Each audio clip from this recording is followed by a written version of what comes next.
वो इसी वजह से हो रहा है और क्या कुछ बातचीत हो रही है इस बारे में कोई जानकारी?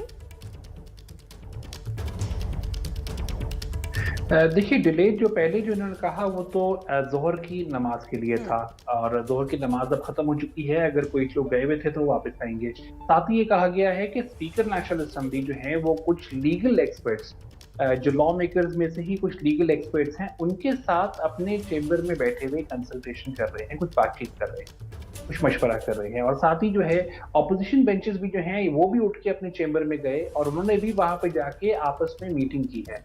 अब देखना ये है कि अगर जो है वो स्पीकर अपना कोई प्रोविजन लेके आते हैं, जो कि हमारा अंदाजा ये है कि एटलीस्ट मेरा अंदाजा ये है कि इन्होंने जो कल एक जल्दी में कमीशन बनाया है to investigate the foreign conspiracy, उसको लेके जो है वो आज डिबेट भी करना चाह रहे हैं। ये आज उसी के ऊपर ही लगे रहे हैं कि उसके ऊपर बात करना जरूरी है।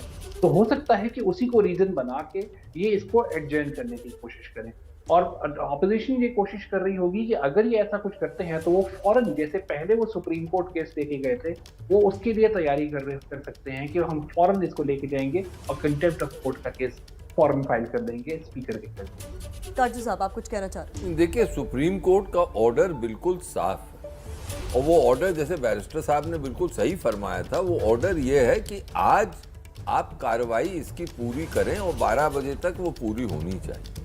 तो अगर इसकी एडजर्नमेंट स्पीकर करते हैं किसी भी कारणवश उस ऑर्डर को वोट के बगैर, तो फिर तो ये साफ सुप्रीम कोर्ट के ऑर्डर का उल्लंघन होगा। और सुप्रीम कोर्ट, मुझे लगता है, सुओ मोटो नोटिस जैसे कि 3 तारीख को उसने लिया था वैसे ही आज फिर लेगा और आज शाम तक अपना फैसला सुना देगा और स्पीकर साहब को फिर शायद अपनी कुर्सी छोड़नी पड़े और किसी और को ये करना पड़े, सेशन चलाना पड़े। लेकिन मुझे एक और चीज लगती है और हमजा शायद उस पर कुछ रोशनी डाल पाए, वो मुझे ये लगता है कि पाकिस्तान की जो सिक्योरिटी कम्युनिटी है या एस्टेब्लिशमेंट, वो नहीं चाहेगी कि अमेरिका के बारे में कोई भी डिस्कशन हो या डिबेट हो नेशनल असेंबली में, क्योंकि आज के दिन बड़ा नाजुक दिन है अमेरिका और पाकिस्तान के रिश्तों के लिए।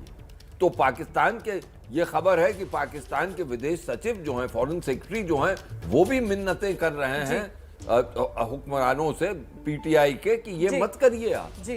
तो इस पर भी बातचीत चल रही होगी। स्पीकर साहब से भी ये कहा जा रहा होगा कि ये देखिए आप क्या कर रहे हैं, सीधे वोटिंग कराइए। अभी तक की स्थिति को देखकर तो सिर्फ यही समझ आ रहा है कि Imran Khan will not go down easy और कोशिश इसी की जा रही है कि किसी तरह अविश्वास प्रस्ताव पर वोटिंग हो जाए, जिसे टालने की कोशिश इमरान की पार्टी की तरफ से अब भी की जा रही है।